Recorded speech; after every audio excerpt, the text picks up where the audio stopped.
Welcome, everybody, to Sail Faster, the podcast where top sailors share their strategies, mindset, and on the water insight that separate champions from the rest of the fleet. And I'm Pete Boland. Today's Sail Faster guest knows what it takes to perform under pressure, both on the water and in the boardroom. Brian Swingley is a mental performance and executive coach who works with professional and Olympic level sailors, helping them build the focus, the resilience, and decision-making skills needed to thrive in the most demanding conditions. Before launching his coaching practice, Brian spent 15 years leading collegiate sailing powerhouses at Stanford and also the US Coast Guard Academy, guiding unranked teams to national championships and shaping dozens of All-Americans. Now he's bringing that same championship mindset to founders, executive, and high-performing teams, teaching them how to compete harder, adapt faster, and stay clear-headed when the stakes are highest. On this episode of Sail Faster, Ben's going to share the mindset tools and the coaching secrets that help racing sailors stay sharp when it counts. Brian, it's great to have you. Yeah, thanks, Pete. So nice to be here. I really appreciate the opportunity. All right, Brian, let's start with you telling us a little bit about your sailing background and your coaching journey. You're from Western New York originally, right? Yeah, that's right. I grew up sailing on Seneca Lake on the Finger Lakes in Western New York. It's right across from Hobart and William Smith Colleges for folks that know that collegiate venue. We started sailing just at a small yacht club, learned to sail, kind of got into racing around 12 years old, skipped the Opti. I didn't even know that the Opti was a thing until later in life, and went right into the laser, which I was probably much too small for, but just really enjoyed the thrill of the boat and the speed at which I could go, and the freedom that I had at such a young age, I think. And then my dad and I started sailing on the local laser circuit, and we really didn't know what we were doing. We just packed a trailer, put one boat on the trailer, one boat on the car, and started hitting those regattas, and we were welcomed in. And that really, I think that was where I started to really fall in love with the sport, was that travel around with my dad, and meeting the other sailors, seeing different venues, and just learning kind of the more ins and outs of the sport on our own. You know, I didn't have a coach. Never once did I have a coach when I was a junior sailor. So I was sort of self-coached. And my dad, I have to give him another shout out. He was, if not last, very near last at every regatta we went to, but was cheering me on along the way the whole time. Yeah. I was curious about that because you've got a boat on a trailer and a laser on the roof because you both entered the same regattas.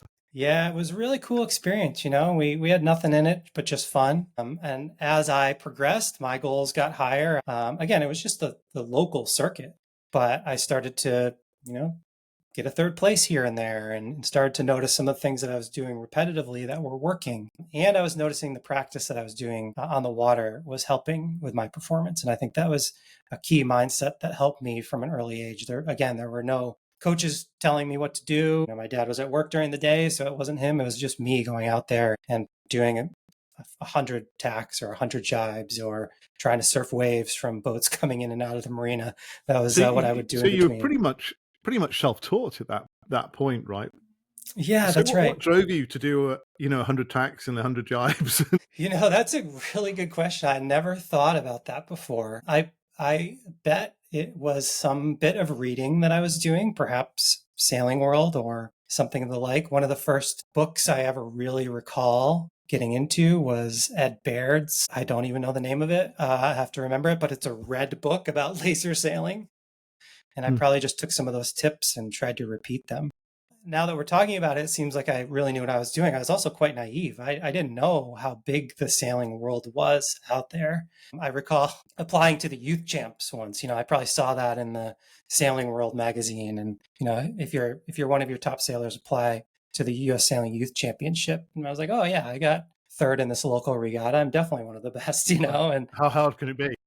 I just remember obviously getting rejected because I wasn't sailing in any of the national events or even international events, and kind of being confused, but also it was motivating. Like, oh, okay, the world of sailing is bigger than just this little lake. And that caused me to start looking a little bit bigger as well. What drew you to mental performance coaching, Brian? What I've realized is that the mental side of the sport was always what came much more naturally to me.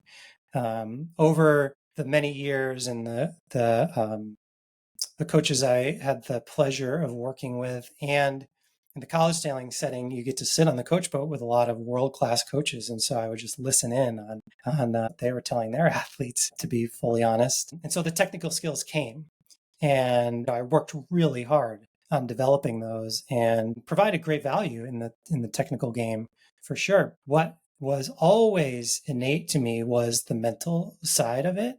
I think the team development aspect of it, the bringing performance out of an exceptionally talented athlete and getting them to think differently or raise the bar more than anyone ever thought that they could, just by learning what levers to pull for that particular individual. That always felt a lot more natural to me and interesting and rewarding, honestly. You know, when you really truly understand somebody, understand how far you can take them and raising their bar, it's really, there's nothing like it. And so that was just a natural crossover here into this remote work I'm doing now. I'll say I was skeptical at first if this could be done over a computer screen, but I'm finding that it can. And you actually have even better conversations because a lot of those conversations were just off the cuff or when needed. When I was coaching a team, but now it's with purpose and there's a formula and I've developed tools that I know work. And so now I will at some point, hopefully coach college again. I'm taking a break now. I have 4 young kids. And so I'm trying to be at home as much as I can now in this season of my life, but I'd love to return and see how these skills can even further develop a team. And so, yeah, I think it was just a natural progression. And but I still love the sport, love the community, and love mental performance. And so it was an easy crossover, an easy fit. I think when most people think about sailing faster, about boat speed, you think in terms of probably tactics and trim and perhaps boat setup. But why do you believe that mindset is just as important? Currently, I have the privilege of working with some really high performers in the sport and in their field. And at that level, there's a lot of equality across the board. Some of the folks that I'm lucky enough to be working with right now is the absolute top percent.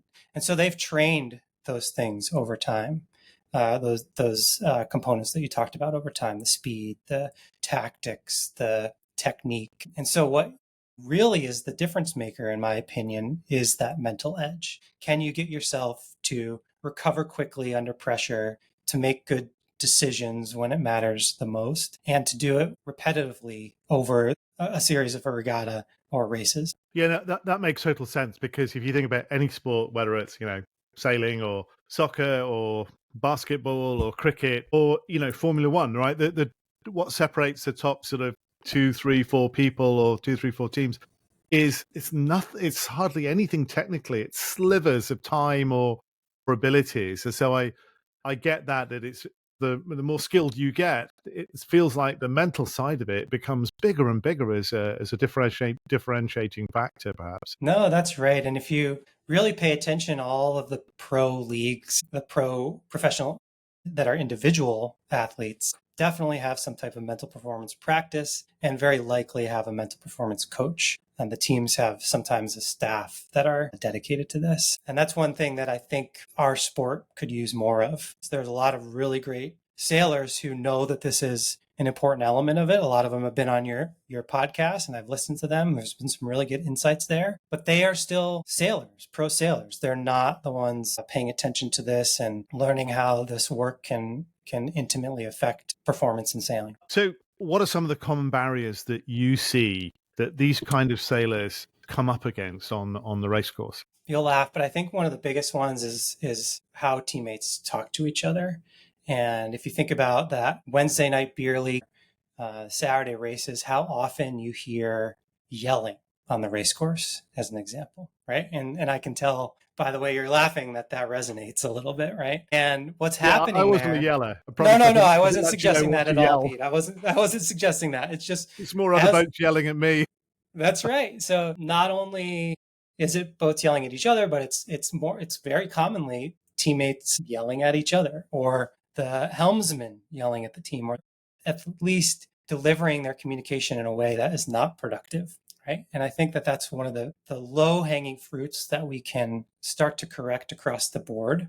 In my work, one of the main things that we talk about early in any engagement is a concept called saboteurs, which are the negative self-talk that we all have. We all have thousands of thoughts all day long, and a lot of them happen to be negative. It's innate to humans. It's a survival mechanism built out of fear, and it gets in our way throughout the day. And so when those saboteurs enter, or what we're doing on the race course, they hinder our performance, right? And that yelling or that negative talk from our teammates, that communication that's not as clear as we would like it to be, or as productive as we would like it to be, those fire up our own saboteurs. And then all of a sudden we have like a saboteur fest going on the boat. And so everyone's performance on the boat is being inhibited by just the way that we're talking to each other. So that's really interesting. And I didn't Sure. really make that connection between the yelling and miscommunication and that affecting your emotional and mental state and therefore affecting your performance.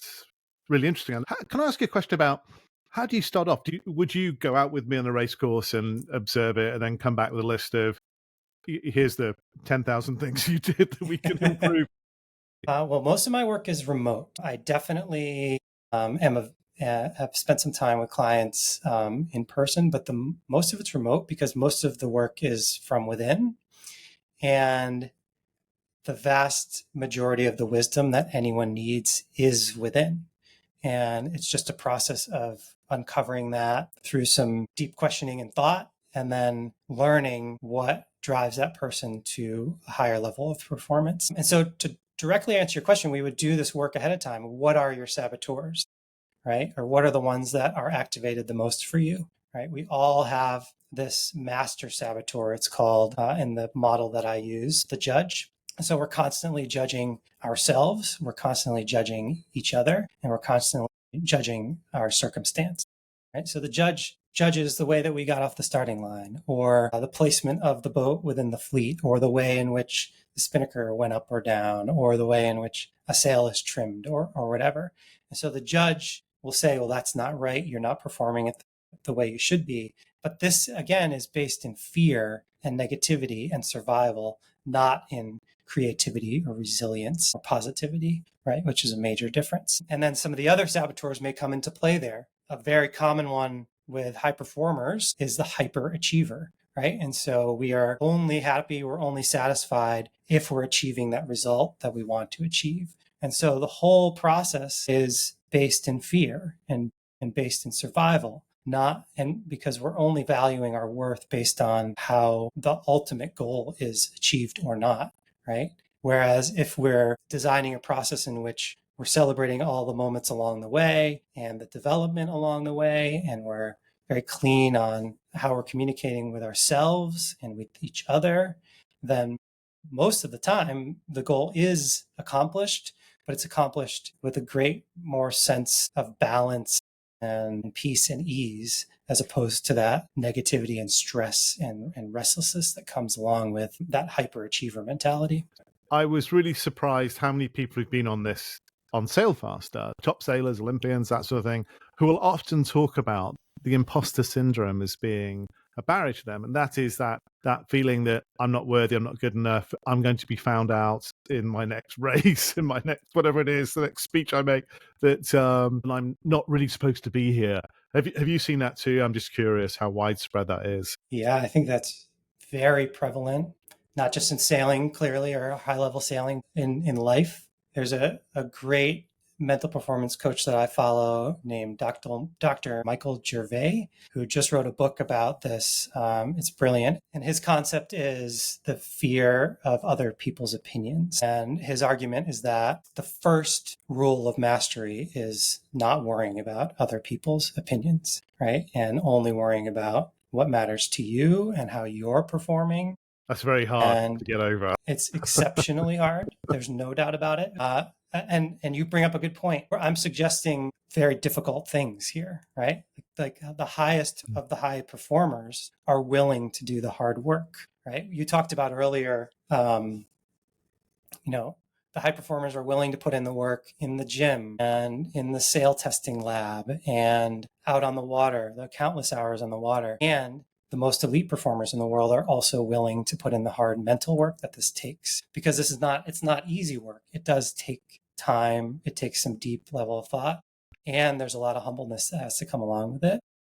And additionally, we've spent a lifetime, all of us, our entire lifetime has been spent wiring circuits in our brain that likely are driven towards negativity, driven towards fear, driven towards survival. And so not only do we have to undo those highways, and so undo those paths that have been used like super highways over all the years, but we have to build new roads towards the responses that we would prefer to be having in those moments.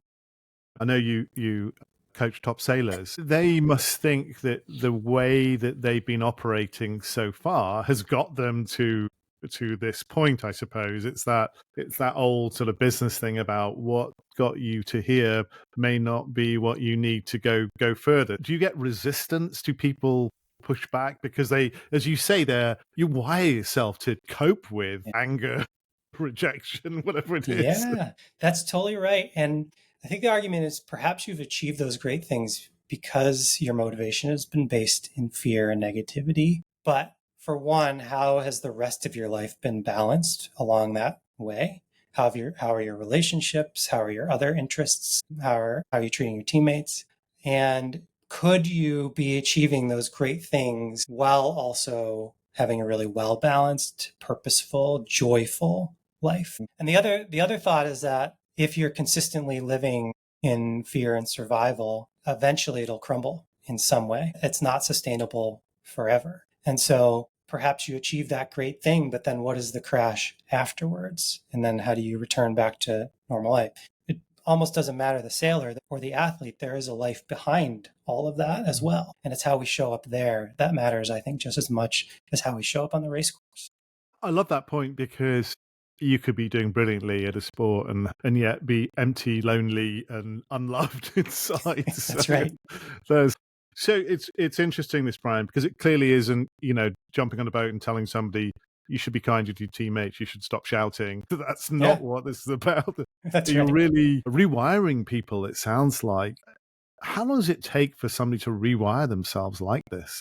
The short answer is it's a never-ending practice. And that's not meant to sound daunting. It's meant to just be real in that we're built to naturally live in fear and survival because that's what our ancestors needed to be able to survive. Now we're in a much more intellectual world and we don't necessarily need those parts of our brain as much as we used to, but they are still exceptionally strong and the default. And so it is just like strength training, nutrition, hydration, etc., like anything else that you'd want to do to live a long, healthy life, having some type of mental practice is also advisable. But at the beginning, I find that it's pretty quick to get to a sense of awareness.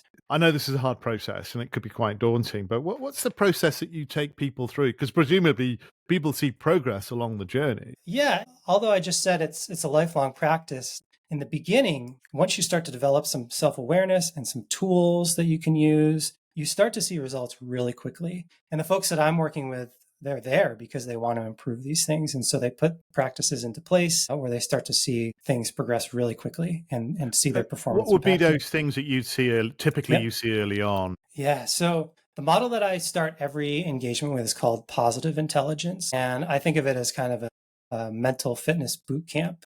And so it really uncovers a lot in the first 8 weeks of any engagement. The model was founded by a guy named Shirzad Shamin out of Stanford. It's a world-known model, and it's backed by science. And what I love about it is it's got a huge practice component, and it's very simple. The positive intelligence model exercises 3 mental muscles. The first is called self-command. And so that is being in command of your own mind and it not being in command of you.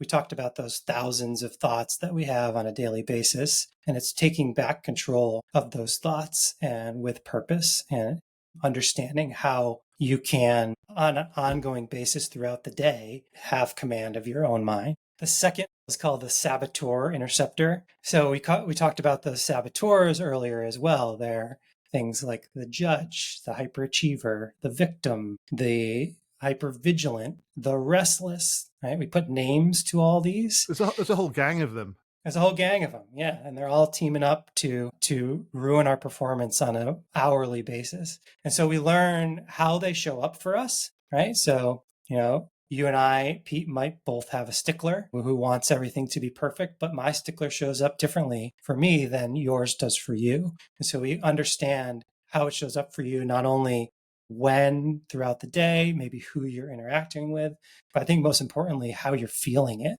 in your body. How are you embodying this feeling?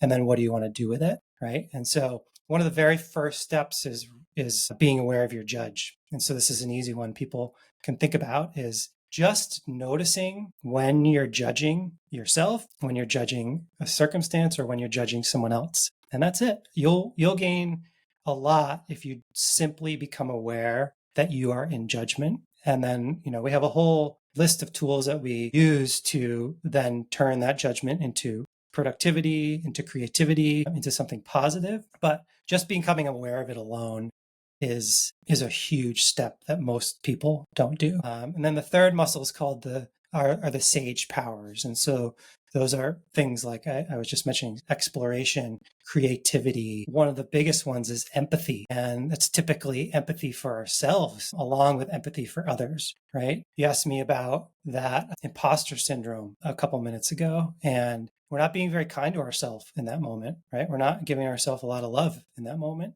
And so sometimes it's just simply, what would I like to hear from someone right now? And how can I say that to myself in those moments, right? Something along the lines of, I am prepared. I was chosen for this team. I am good at this job, etc. But most of us don't offer ourselves that self-care that really goes a long way. So how can a racing sailor recover mentally from a bad start or a mistake in the race because it lingers? How do we stop that? It's a great question. I think there's a couple things. For one, it's normalizing mistakes, right? If a team or an individual has decided we're going to make some mistakes today, and just saying that aloud as part of the brief, perhaps in the morning, or part of the intentions that you are setting for yourself, if you're an individual sailor, just acknowledging that mistakes are coming, right? Not assuming that we're going to have a perfect day. And I think that in of itself is a really big step, to just acknowledge that mistakes are coming, and then setting some intentions on how then you will deal with them when they come, right? It must also lower the tension on the boat and in the team. That's so right. maybe it reduces that worry so you can focus on performance. I don't know. Yeah. I love that. Yeah, I mean, the ultimate answer is, if it's a well-established team, they have a culture around how they handle mistakes. And they've made these exact mistakes before. And they've talked about how each of them felt in the moment, and how they each responded in the moment, and then how that drove the performance in the next moment. Similarly to an individual, if they're an individual sailor, they've gone through these before, and then they've worked with someone afterwards who, okay, what was going through your mind when you were making the mistake? What were you telling yourself?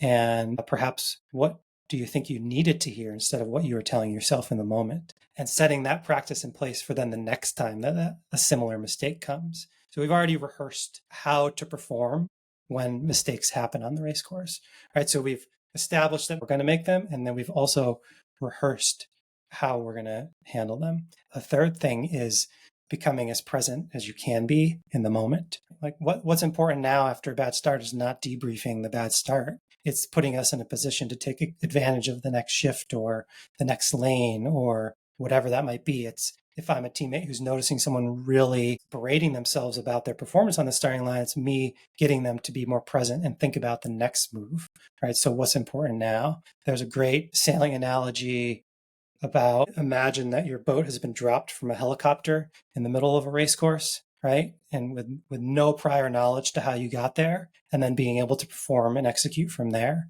right? And so whether you're dropped in the middle or the back or the front of the fleet, or, while spinning after being OCS or whatever, you have no knowledge of why that happened. And so now we just have to perform. And again, that can all be practiced. I've heard of that helicopter analogy, and I love that.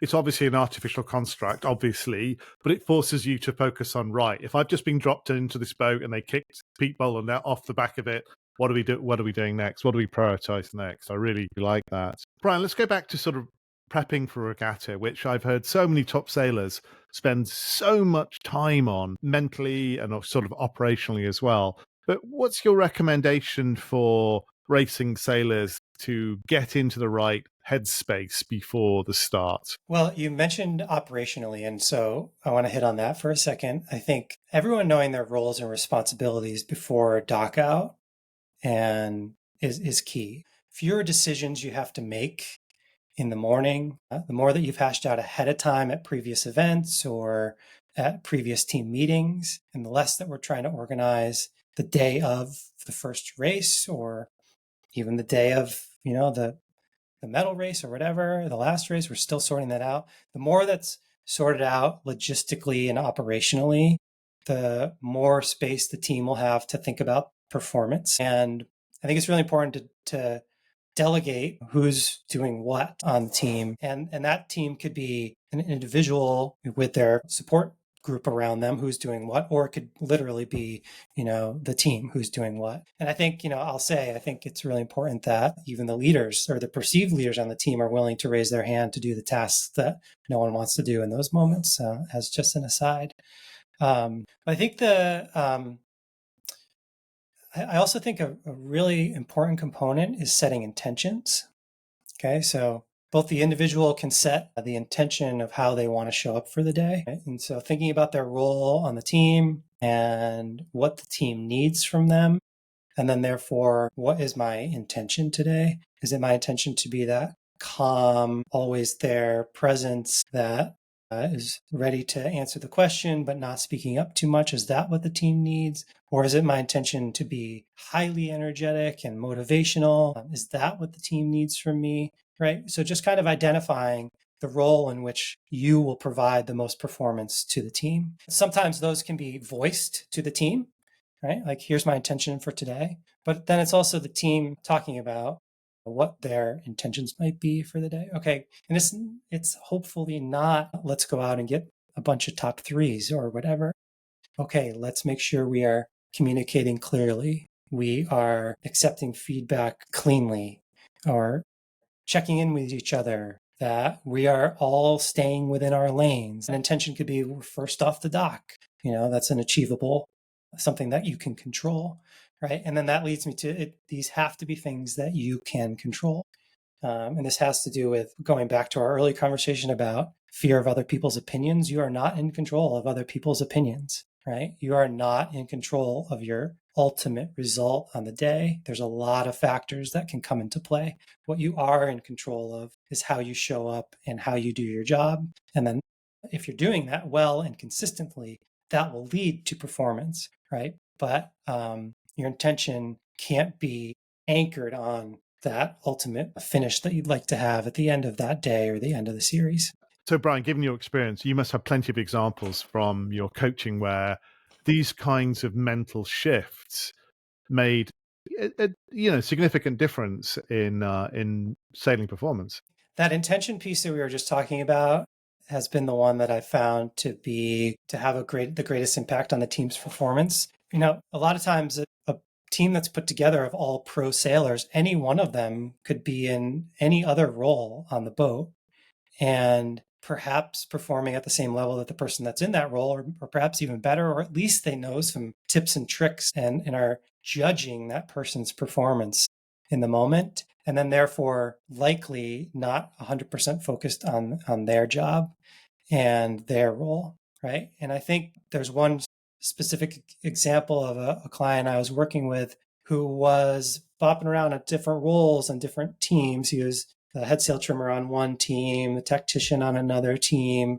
And when he really got clear on what his role was for that particular team and what the team needed from him on that particular day, that particular event, and set those intentions in the morning, he noticed that the performance of all his teams started to improve.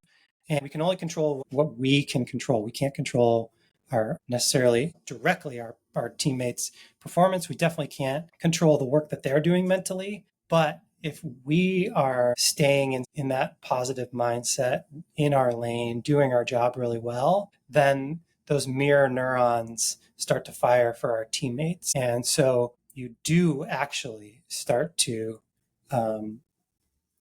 amplify their performance, not by necessarily things you're saying or teaching or techniques, etc., but it's just simply how you're showing up and how you're choosing to be there with them and choosing how to support them.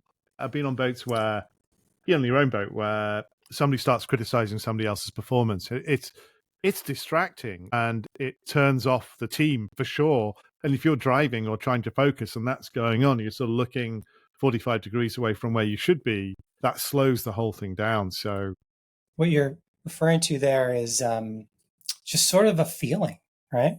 The energy on the team in that moment is being brought down by some factor, right? And it's something that you feel. I love that you said that. As the driver, you're trying to focus, but you can feel that there's some tension, or that there's something that's not being said, or something that is being left uncovered, right? But it's your job to keep the boat going fast. One of the most difficult jobs is just keeping the boat going fast. Ideally, this team has practiced this over time, that in the moment they can have some type of a mantra or something that they can say to each other to acknowledge that the energy is low, and then they have processes in place to then get them back to the place that they would like to be. what this brings to mind, Brian, is that this is great for sailing faster, but this kind of mental fitness surely helps people, sailors, other lives, the other part of their lives, whether it's work or family or other sports and that sort of thing, I imagine.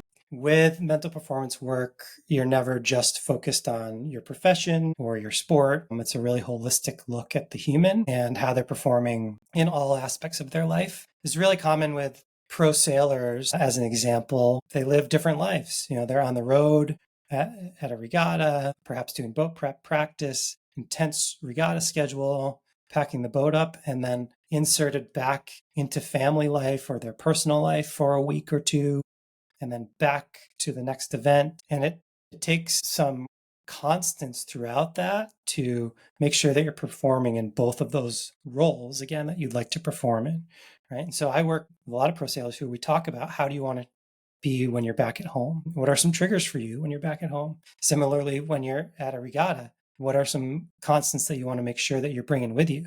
Is it the morning routine that you've set for yourself? Is it the workout regimen that you've set for yourself?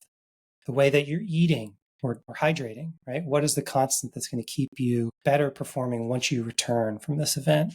Because that sort of yo-yo effect, definitely of a professional sailor, I think can take its toll over time, and putting processes and tools in place to keep things as level as possible, I think is pretty key. And, you can extrapolate that to an intense amateur sailor, even a weekend sailor, same thing, right? We're out of the office at 5 o'clock on a Friday, hitting the road on the weekend. Are we making sure that we're doing some things that are keeping us consistent during this competition so that on Monday morning we're ready to perform again, right? And an Olympic sailor is a really interesting one, or an Olympic campaigner, because they also are a CEO of their campaign, right? So not only are they meant to be performing on the water, but they're meant to be providing their coach with good feedback. They're meant to be gaining sponsors and nourishing those relationships. And then I have yet to talk about their personal relationships and their personal life, right? So there's a lot to balance mentally there. And knowing which lane you're in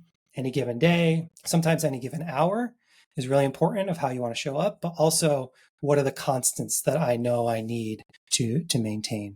Again, so interesting. In my working life, I had a global job. So, you spend a week in Europe and flying all over the place and coming back, and re-entry to sort of home life could be, you have to sort of think about it and sort of change gears for sure. I could have probably done with some help on that. Okay, so do you have one or two simple mental exercises our listeners could try right away? And I know you can't boil down the complexity of what you do into just try this, but just curious if there's a couple of things that you could offer. The first is practice being present, whether that's some mindfulness, or some meditation, whatever calls to you. But the science shows that the better we are at being present, the better we are at performing in a present moment. It's really critical that this is practiced in a calm environment, just like you would practice your fitness outside of the game or outside the race course. Practicing being present has to be a part of your training.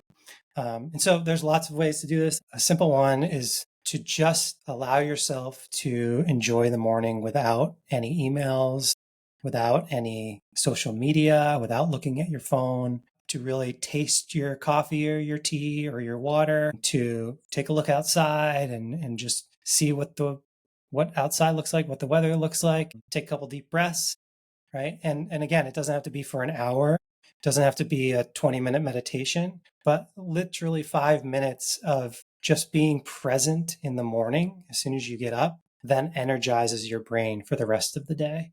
And then, of course, you can use that same technique throughout the day, right? If you've got a short walk to whatever, down the hall or across the street or down the block, just be there instead of, sorry, Pete, but being on a podcast or going on social media, right? Take those 30-second increments that are given to you throughout the day and try hard not to fill them with something. Try to just be present. I think that could be a really, really useful tool. We talked a lot about intention and intention setting. I think that's a really big one.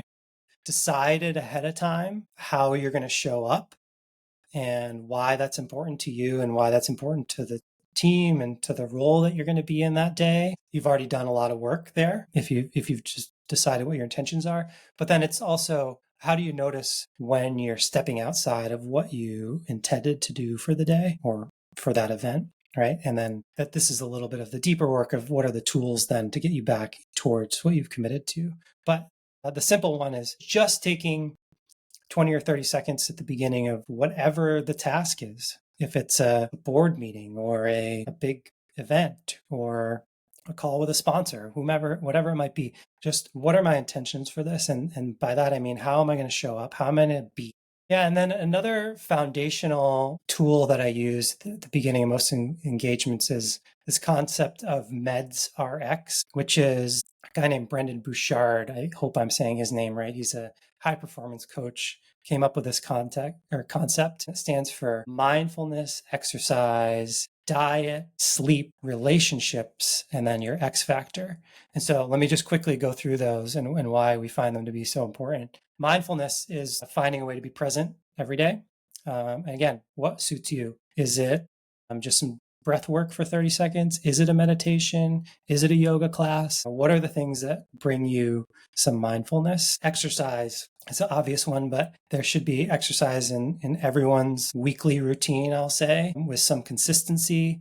The science has proven that that's the most important, one of the most important things that we can do to drive our performance. Diet, very similar. And I'll say when I work with high performing athletes, they think they've got this dialed in, and often they do. But sometimes the question is just, how could your diet be serving you better?